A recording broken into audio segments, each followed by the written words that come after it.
Buenas noches y bienvenidos a una nueva edición del programa De Cerca, programa de Alaulín Televisión, donde cada semana intentamos descubrir un nuevo personaje que muchas veces está entre nosotros. Y es el caso de esta semana, de este jueves. Hoy vamos a conocer a María Jesús García.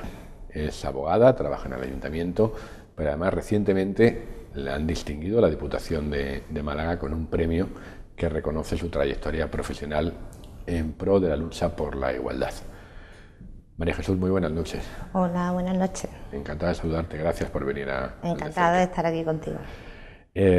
¿Cómo siente que a una le reconozcan el trabajo? Bueno, lo primero que te sorprende un poco. Pues la verdad yo no me esperaba que me dieran el reconocimiento, porque estoy totalmente segura que hay en toda la provincia de Málaga mujeres muy cualificadas y muy capacitadas con una trayectoria profesional incluso mejor que la mía. Después, personalmente, es una satisfacción y profesionalmente es un logro, no solo para mí, sino por la institución, en este caso que represento, que es el Centro de Información a la Mujer del Ayuntamiento de Alaulín el Grande. Entonces, por todos lados siempre viene bien. No es una meta, hay que seguir luchando. Si no es el final de una carrera, en España ya se sabe, dice, cuando te hacen un monumento, te ponen una calle, te dan un diploma, es que ya te van a jubilar. Bueno, normalmente te lo dan cuando estás muerto. O cuando estás muerto. Yo todavía estoy vivo y no pienso jubilarme. Ni morirte, ¿no? Eso intento que no. Bueno, pero de tu trabajo, de tu día a día, de todos estos años que llevas luchando por la igualdad, ¿qué es lo que más te llena de orgullo? Están bien los premios, se agradecen, como sí, has dicho, los premios los pones después en la vitrina o en la estantería del despacho de la casa. Lo que más se agradece es la satisfacción de haber cumplido el deber, por así decirlo. Es decir, cuando ayudas a alguien y te prestas y te dejas la piel en esa ayuda, ver que ha dado sus frutos, que ha tenido resultados, que en mi caso con mujeres, que ha salido de ese pozo en el que estaba y que además te dicen gracias, que te acuerdas que tú me dijiste que no sé qué, esa es la satisfacción más grande que hay. Es decir, el volcarte en algo, en una tarea, en una persona y ver que no es un resultado inmediato, evidentemente. Hay que tener paciencia también en este trabajo, no se puede llegar y topar. Pero ese agradecimiento, ese abrazo, esa sonrisa que te dan, que además es de por vida, esa es la satisfacción más grande que hay. Sí, porque esa mujer que ayudaste a lo mejor hace 15 años sigue estando agradecida. Mira, el mejor trofeo, por llamarlo de alguna forma, el mejor premio que yo tengo en mi despacho es una pequeña bandeja de alpaca que hace, creo, 20 años ahora, o 17 años, una señora que el marido secuestró a sus hijos, perdió la custodia porque no tenía posibilidad de conseguir un abogado oficio. Yo me ofrecí a llevárselo, me tuve que colegiar en Antequera, fue una odisea legal y conseguí que le devolvieran a los niños. Y me regaló una bandejita diciendo hoy los cielos y la tierra me sonríen, hoy gracias a ti estoy con mis hijos. Para mí, que está ya desconchada, descolorida, para mí es uno de los trofeos más importantes que tengo, el agradecimiento de esa mujer. ¿Y la sigues teniendo sí, en la mesa de trabajo? La sigo teniendo en mi despacho, sí. Además le tengo un cariño grandísimo. Historias de esas tendrás unas pocas, ¿no? Historias de muchas. Historias de luchas judiciales, de juicios. Yo tengo una amiga que siempre me dice que a ver cuándo escribo un libro, y yo le digo que tendría que escribir varios. Uno de anécdotas judiciales, otro de cosas serias de trabajo, otro de historias de violencia que he compartido y he vivido, y después ya otro pues de la biografía personal. Porque claro, la biografía de una persona se llena de no solo la parte afectiva, individual, sino de todos los componentes de una vida. Mi vida es más rica ahora gracias a todo el trabajo que he desarrollado, y gracias a ese trabajo he conocido un montón de personas, y gracias a esas personas he conocido más mundo.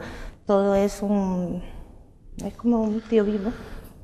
Es un trabajo donde hay que poner mucha vocación, me decías el otro día en la radio, ¿verdad? Sí, este trabajo, lo mismo que la abogacía, es decir, estudiar Derecho, que hay muchos jóvenes que empiezan ahora a estudiar la carrera, yo quiero ser abogado, y quizás no son ni muy conscientes de lo ladrillo que es estudiar Derecho, tantas leyes, o te gusta de verdad o es insoportable, porque es tedioso.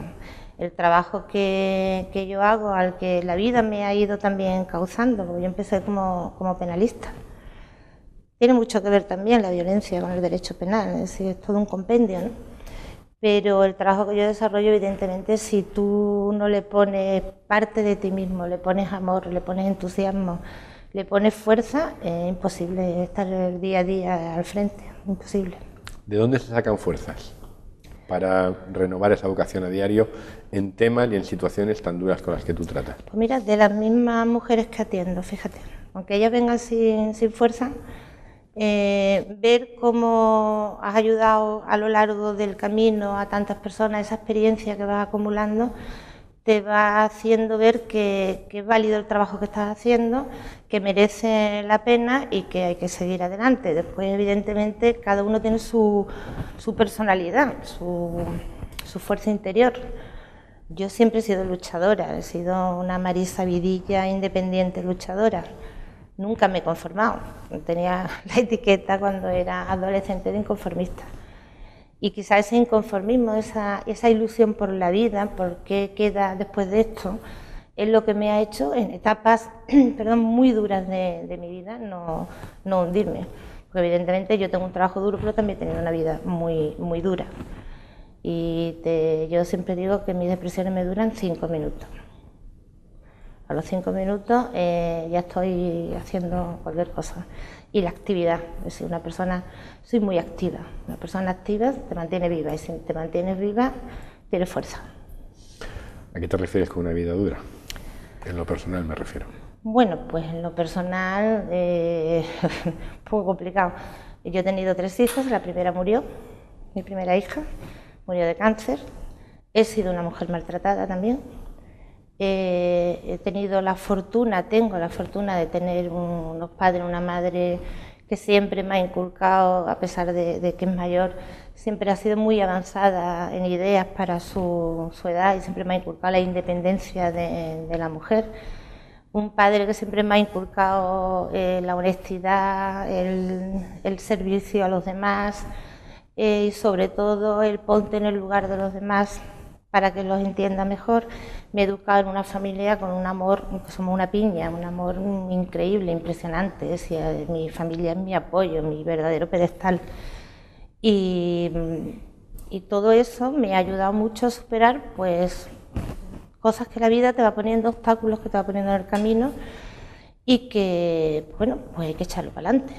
Yo siempre digo que no te puedes hacer una víctima de las circunstancias de tu vida. Todo tiene un porqué, a veces no lo entendemos el por qué pasan las cosas, ¿no? Quizá me moriré sin entender por qué el cáncer se lleva a un niño, ¿no? Pero habrá alguna razón. No voy a entrar en teología ni nada de estas cosas. Y quizá que me maltratase mi primer ex marido, pues me ha llevado a ayudar a muchísimas mujeres, porque las entiendo perfectamente, es decir, porque yo estaba al otro lado de la mesa también. Eso te iba a preguntar. Si haberlo vivido en primera persona te facilita, entre comillas, lo de facilitar, perdón por la expresión, pero...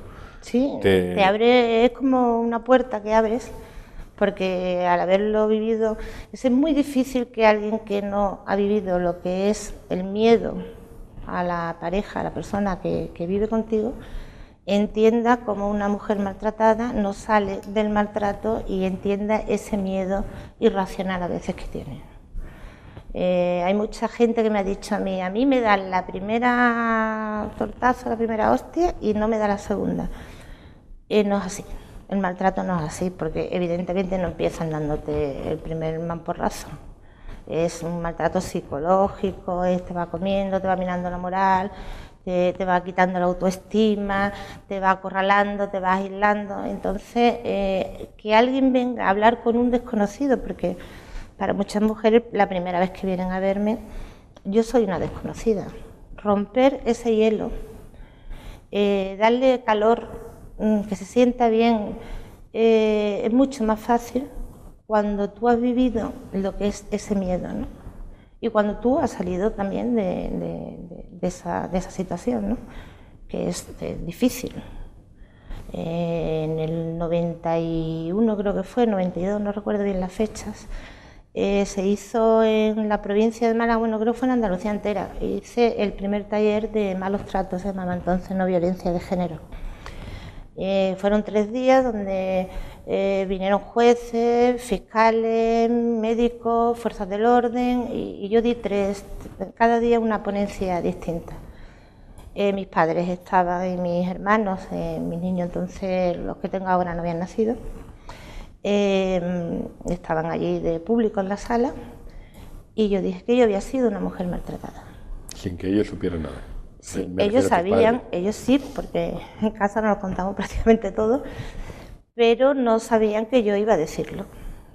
Y lo dije no por ponerme ninguna medalla ni nada, sino por romper ese silencio, porque entonces, años después fue el lema, el 25 de noviembre, de romper el silencio ayuda al maltratador. Y es verdad, porque te decía el otro día en la radio que nos da vergüenza decir somos maltratadas, y no es ninguna vergüenza, tú eres la víctima. Debería sentir vergüenza el maltratador, no la mujer que sufre esas consecuencias, ¿no? Y fue un impacto en Alhaurín, porque la abogada del Centro de la Mujer, en fin, mi familia en Alhaurín es conocida, pues que en público, con 200 personas delante, pues dije, sí, señores, yo es que he sido maltratada. Y lo digo como ejemplo, no como víctima, sino que puede salir de eso y se sale. ¿Cómo se sale? Pues con apoyo. Si tienes una familia que te apoya, es mucho más fácil. Si además tiene una preparación profesional, como yo tenía en mi carrera, y por tanto una independencia económica, pues también es más fácil. Nos queda la parte de superar esa subyugación psicológica, ¿no? Esa dependencia psicológica que tiene, y se sale echándole ganas, echándole 2 o varios. Es decir, hasta aquí hemos llegado. ¿Cuándo dice una mujer hasta aquí hemos llegado? Cada una, el vaso, cada una se le boza antes, otra después. No se puede acelerar el proceso de cada mujer, hay que darle su tiempo. Porque a lo mejor han pasado cosas grandísimas y no ha bozado ese vaso. Y una tontería de que no le ha dicho buenas tardes, la última gota que cae y boza. En ese momento es cuando hay que decirle hasta aquí. Yo soy muy cabezota, yo cuando en mi vida he dicho siempre algo, es esto, y lo he hecho y lo he cumplido y lo he mantenido. Cuando decidí salir de esa situación, que además fue justo, recién diagnosticado el cáncer a mi hija con 1 año, después de Madrid, quimioterapia, operaciones, 25.000 hospitales, cuando volví a Málaga fue justo cuando tomé la decisión. Además se lo dije, ¿te vas a Alhaurín este fin de semana? Le dije, no, me voy a Alhaurín para el resto de mi vida. Aquí te quedas. Y aquí estoy. Y eso fue en el 88 creo que fue. Y es una de las mejores decisiones que he tomado. Con esa vida en lo personal, con etapas tan duras como las que has relatado, con ese trabajo en constante contacto con historias duras, ¿tu familia nunca te ha dicho por qué no lo dejas? Mis padres no. Mi madre sobre todo se siente muy orgullosa de que yo haga este trabajo. A veces le duele, porque a mí hemos tenido una comida familiar y me ha llamado la Guardia Civil y he salido corriendo. Cuando no existía el turno de violencia, ¿no? Que yo era la del turno. De hecho, en el Instituto Andaluz de la Mujer me daban un toque al orden, porque dentro del trabajo que tú desempeñas en el Centro de la Mujer, lo haces dentro del centro. Eso de salir y a la Guardia Civil, al juzgado, al centro de salud, eso no. Y más en aquella época. Y yo decía que con mi tiempo libre y mis ingresos podía hacer lo que me diera la gana. Yo jamás he cobrado una asistencia de esa. Me voy a meter hasta las 5 de la mañana en el cuartel de la Guardia Civil. Entonces mi madre siempre me ha apoyado, con un poco de pena por verme vivir esas situaciones tan duras, pero también es verdad que no he dado alarde en casa del sufrimiento que me podía producir a mí. He intentado salvaguardarlo también a ellos. Mi hermana siempre me dice que la cantidad de derecho que sé y, en fin, lo multidisciplinar que soy, que me podría haber dedicado a otra parte del derecho que me diese más dinero y menos sufrimiento. Yo me río porque yo no me muevo en la vida por el dinero. Es verdad que si hubiese seguido como abogada penalista, pues probablemente hoy tendré muchísimo dinero. y probablemente no podría dormir tranquila tampoco. Porque yo dejé el derecho penal porque me estaba dedicando ya cada vez más, defendía a traficantes de droga y cada vez eran los alijos más grandes y cada vez eran las mafias más grandes. Y un día fue curioso porque estaba ya embarazada mi segundo hijo, de Antonio, y fui a ver a un cliente a la cárcel de Alaurín de la Torre, recién inaugurada, y era el mes de julio. Me abrieron, pase, visita, no sé qué, locutorio, una escalera de caracol entre cristales y tal. Veo a mi cliente, termino de ver a mi cliente, voy a salir, habían cambiado la guardia y me habían dejado encerrada en el locutorio. Y entonces un calor que hacía, porque era todo acristalado, yo embarazada. Fue también cuando empezó a hablarse del SIDA, que si los mosquitos retransmiten el SIDA, que si no sé qué. Había allí 500 mosquitos sudando como una mona, entonces no tenía ni móvil, pues si hubiera tenido un móvil le llamaba a alguien. Y entonces pegaban la puerta y tuve que estar 5 horas, hasta que en el locutorio, justo cuando terminan todos los locutorios de abogados, empiezan, hay un cristal, los de familia. Cuando los familiares empezaron a visitar a los presos, le toqué en un folio, le escribí que por favor llamaran a alguien que me abrieran, que me habían dejado encerrada. En esas 5 horas reflexioné un montón de cosas. Y una de ellas era que llevaba una vida dentro y que el trabajo que yo hasta ese momento hacía, me iba a la cárcel de Almería, Sevilla, Ceuta, era todo el día trabajando en la calle, asistencias en la antigua cárcel de Málaga, que se fue un día también la luz, me quedé encerrada y eso fue horroroso. Es decir, esa vida no la podía seguir yo llevando. Eso por un lado. Y por otro lado, parte de un poco de mi conciencia. Sí, a mí me amo el derecho, me gusta el derecho, pero me gusta el derecho por un sentido de justicia. Quizás algunas veces me han entendido, no lo sé. Pero dedicarte ya, porque aunque tú no quieras, te va llevando ya, y hay momentos en que ahí dije, se acabó. Termino los casos penales que llevo y se acabó. Así cogeré casos penales porque me gusta el derecho penal. Porque piensas mucho. El derecho familiar, el derecho civil, no es que no piense, es más.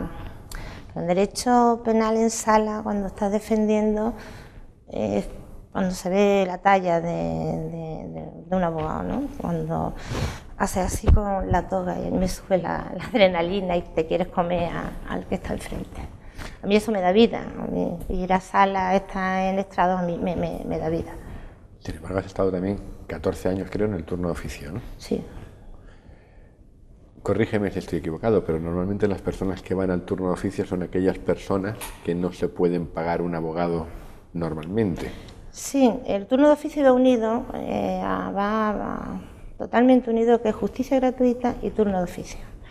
Justicia gratuita es cuando no tienes medios económicos y no te puedes pagar un abogado privado. Generalmente va unido porque no tienes medios, entonces te asignan al abogado de oficio.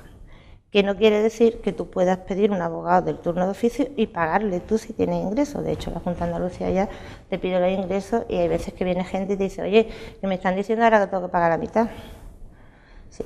Yo, el servicio que es el turno de oficio, llevo ya mucho tiempo diciendo ya de baja del turno porque implicaba guardias más los casos que llevaba.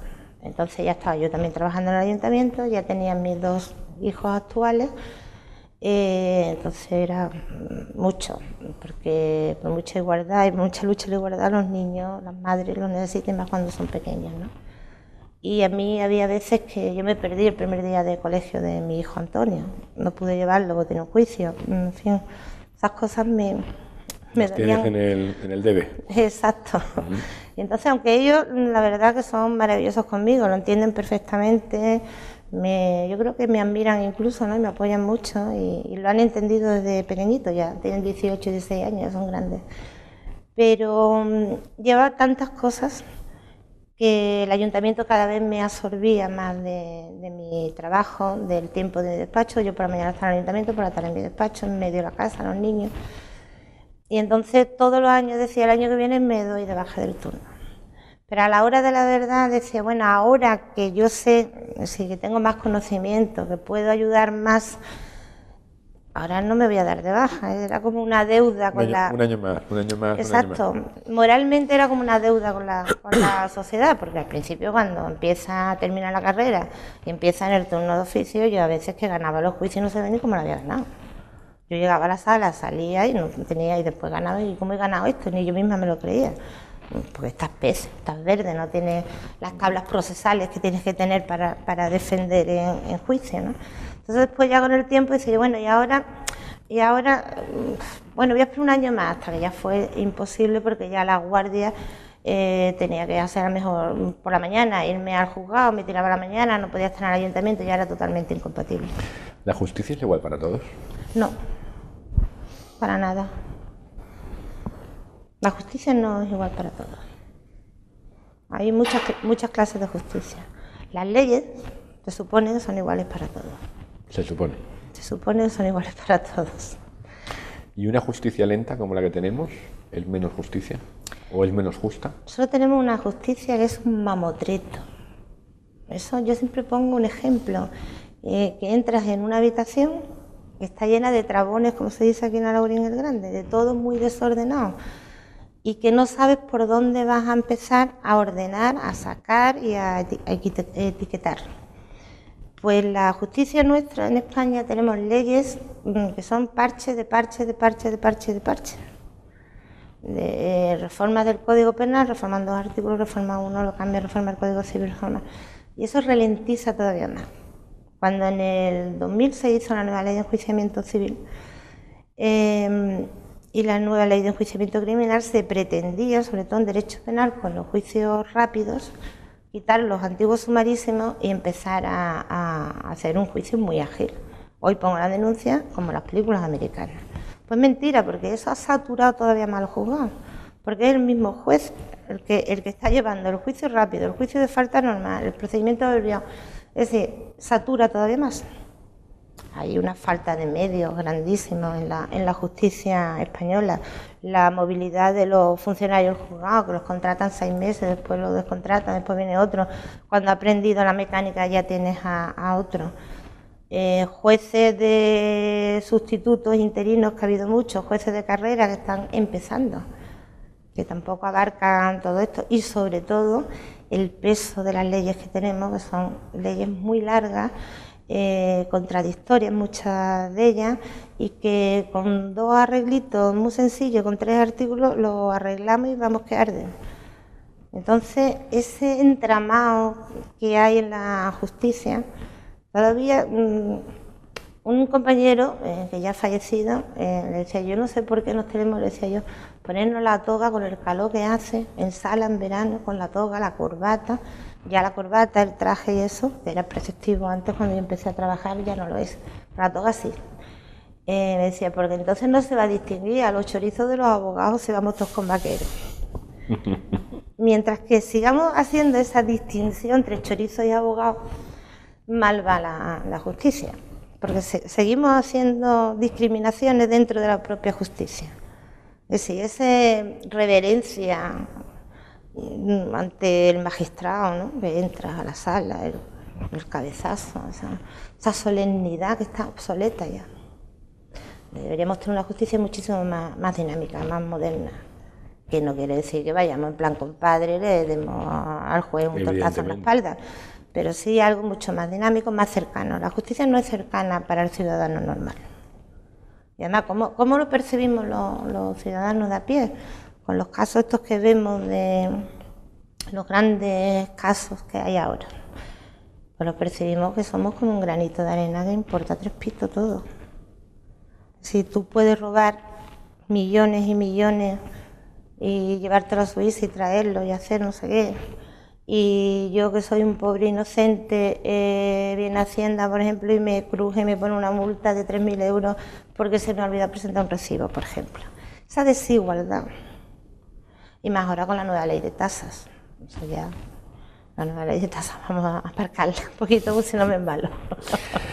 ¿Eres mujer de aceptar consejos? Sí. Es que has dicho que eres cabezota. Sí, pero una cosa es que yo sea cabezota y otra cosa es que yo escuche y acepte consejos, y sobre todo si me razonan las cosas. Yo no acepto las imposiciones. Eso sí que es verdad. Cuando no me queda más remedio, porque es un superior mío, pues me tengo que aguantar. Y quien me conoce, en el ayuntamiento mismo, todas las concejalas que he tenido de todo esto, saben que por la fuerza de si esto lo haces tú, no. A mí me razona y me llevas a donde quieras. Pero con diálogo, con razonamiento, no el sí porque sí. Es como he educado yo a mis hijos. Yo decía, no, ¿quieres esto? No, ¿por qué? ¿Por qué no? ¿Por qué no? No, todo tiene una razón. Entonces, soy cabezota, pero dialogante. ¿Cómo es tu trabajo en el ayuntamiento? Mi trabajo en el ayuntamiento, pues un trabajo muy mezclado, porque lo mismo tengo trabajo de mesa, administrativo, por así decirlo. Yo he desempeñado en el ayuntamiento muchísimos cargos distintos. Juan Martín, nuestro alcalde, me decía que cuando hacía falta, por ejemplo, los servicios sociales, le hacía falta una técnica que tuviese fuerza y tal, me llevó a servicios sociales y él decía, y después me volvió otra vez a la Casa de la Cultura, en fin, me iba cambiando según las necesidades del ayuntamiento. Y decía una vez, además en público lo dijo, que me costaba mucho trabajo irme de los sitios y después me volvía a costar trabajo otra vez volverme al otro sitio, pero que siempre quedaba un poco de la impronta que yo había hecho. Pues mi trabajo es un trabajo como soy yo, dinámica. Sí, yo lo mismo estoy con el ordenador, atiendo, organizo para mí los viajes de mujeres, me voy a la Guardia Civil, doy un curso, me voy al instituto, doy conferencias, escribo artículos, todo lo que me encomienden. ¿En qué ha consistido esa lucha por la igualdad en la que te has metido de lleno, en la que llevas tantos años? Bueno, en un principio cuando yo empiezo esta lucha, ni siquiera yo misma sabía que estaba luchando por la igualdad. Sí, yo luchaba por cosas que yo veía que eran desorbitadas y que eran incongruentes. Después ya le vamos poniendo los nombres, ¿no? Después te vas dando cuenta, cuando te vas formando en la igualdad, te vas dando cuenta que hay muchísimas cosas por hacer y que hace falta que haya mucha gente con muchas ganas de hacer esas cosas. Todavía hoy hay muchas cosas por hacer. Muchísimas cosas por hacer, todavía hoy. Dime lo más inmediato que habría que conseguir. Mira, lo más inmediato que habría que conseguir es no separar a la sociedad entre hombres y mujeres, sino unirla y que seamos compañeros. Hay un dato, es que hace 20 años las mujeres, los derechos de la mujer, estaban, imagínate un péndulo aquí. Hemos ido así, así, así. Lo que no podemos consentir que el péndulo quede aquí. Porque lo que no podemos, las mujeres, por hacer valer lo que es nuestro, dejar atrás al hombre. Es decir, deberíamos ir cogidos de la mano. ¿Por qué? Porque íbamos a conseguir muchísimas más cosas. No podemos imponer los éxitos conseguidos, los logros conseguidos a las mujeres, imponerlos. Tenemos que explicarlo. No puede ser como hemos estado décadas pasándolo mal, ahora lo vais a pasar mal vosotros. Exacto. Porque somos personas, unos de un sexo, otros de otro, pero cada uno tenemos nuestro sitio y nos complementamos, los hombres y las mujeres. Entonces yo creo que la verdadera meta es como decía, hemos abierto la puerta, me preguntaban la paridad. ¿Qué opinas de la paridad? Yo decía, yo no estoy de acuerdo con la paridad. ¿Por qué deben haber 5 hombres y 5 mujeres? 5 no sé qué. Yo estoy de acuerdo en que ocupen los cargos las personas que realmente tengan la capacidad para hacerlo. Al mejor preparado. Pero ahora bien, hemos tenido que hacer esto. ¿Por qué? Porque las mujeres no ocupamos nunca nada. Ha sido una cerradura, la abrimos, entramos. Pero no nos podemos quedar ahí. Lo mismo que no podemos seguir exigiendo que las mujeres tengamos que demostrar 20 veces lo mismo para conseguir lo mismo que un hombre lo consigue sin demostrarlo, demostrándolo una nada más, tampoco podemos consentir que esa discriminación positiva que ahora mismo las leyes nos hacen a las mujeres, nos dan a las mujeres, se eternicen y se perpetúen en el tiempo, porque entonces vamos a terminar discriminando a otra parte fundamental de la sociedad, que es el hombre. Y eso se consigue con educación. Eso se consigue con educación, con formación, con amplitud de mira. No nos podemos quedar en la etiqueta de como yo soy feminista, yo soy machista, yo soy hombre, tú eres mujer. No nos podemos quedar en esa etiqueta. Hay que quitarnos las orejeras y tener una amplitud de mira. Mirar hacia afuera, no solo hacia adentro y hacia lo que yo tengo, sino hacia afuera. Abrir los brazos y decir, venga, formación, educación, respeto. ¿Y eso se tarda cuánto tiempo? Pues mira, si yo supiese... Suponiendo que empezamos ahora. Muchísimo tiempo. Eso es generaciones, ¿no? Eso son muchas generaciones. A lo mejor mis nietos, mis bisnietos, si ven esta entrevista, pues dirán, pues aquí ven mi bisabuela las cosas que decía. Pero no, porque todavía... Ten en cuenta que ni siquiera las generaciones que son ahora adolescentes tienen empapado eso. Que vas a un instituto a dar una ponencia y las niñas todavía creen que el niño la quiere más porque le prohíbe que salgan con otros niños o largo de la falda. Es decir, todavía las mujeres piensan eso y todavía los niños son gallitos. Las niñas, no las mujeres, las niñas, las adolescentes. Es que vas a un instituto y te quedas y dices, bueno, pero si es que están peor que cuando yo tenía su edad. Es que también es verdad que el mensaje no está llegando como debe llegar. Yo creo que se ha ganado mucho el tema de malos tratos, en la igualdad, pero centrándonos en los malos tratos, en lo que es la ayuda a la mujer una vez que decide decir hasta aquí, y esa asistencia ahí se ha ganado, pero en atajar los problemas, atajar el tema de la violencia de género, en atajar el tema de la desigualdad, ahí no se está haciendo tanto, no se está profundizando en la educación. No se está profundizando porque, ¿sabes la sensación que yo tengo? Que nos hemos quedado como un poquito parados, los que estamos a pie de batalla. Es como si hubiésemos dicho, pues mira, hemos conseguido un montón de cosas, esto ya va a andar solo. Y es mentira. Es decir, hemos aflojado un poco. Que no quiere decir que tengamos que machacar al otro, sino esa insistencia, es decir, te estamos poniendo recursos para que tú salgas de una situación de violencia. Unos recursos que son escasos y pobres, pero por lo menos hay algunos recursos. Pero no te estamos dando las bases, la formación, para que tú puedas vivir por ti misma. Entonces, ahí sí que habría que profundizar muchísimo más. Por eso te digo que queda muchísimo por hacer, muchísimo. Pero lo vamos a tener que hablar en otro programa, porque ya me han hecho señas de que hay que ir cortando.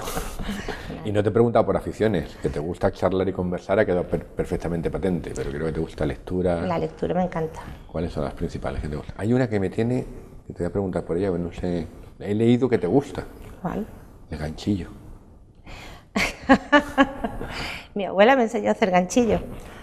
Es que a mí me educaron, mi madre decía, una mujer de tu casa, pero al mismo tiempo que sepas trabajar. Entonces yo sé hacer ganchillos, sé hacer puntos, sé cocinar, la jardinería me encanta. Sí, yo sabía escribir, leer, hablar, cocinar y ganchillo. Digo, ¿cómo ha llegado María Jesús García a ganchillo? Se lo tengo que preguntar. Pues me enseñó mi abuela cuando estudiaba primero de Derecho en Sevilla. Y además unas cosas muy bonitas, ganchillos. ¿Y sigues haciéndolo? De vez en cuando hago algo, sí. La alfombra de mi baño la he hecho yo de ganchillo. Bueno. Depende, me da, hace 2 años me dio por pintar piedras de la playa. Para mis 50 cumpleaños fue además. Le regalé a cada invitado una piedra pintada por mí, que creo que la conservan todavía. O una vez me dio por pintar cristales, en fin, hacer cosas. ¿Qué reto te queda por cumplir? Uy, muchísimos. Muchísimos, porque mientras que tenga ganas de vivir... Mira, tengo ahí un libro que lo empiezo, lo dejo, lo vuelvo a empezar, que me gustaría terminarlo. Viajar más de lo que he viajado, y he viajado mucho, me gustaría viajar más. Y tener tiempo, fíjate con todo lo que hablo, para poder enseñar a través de la experiencia mía a gente joven.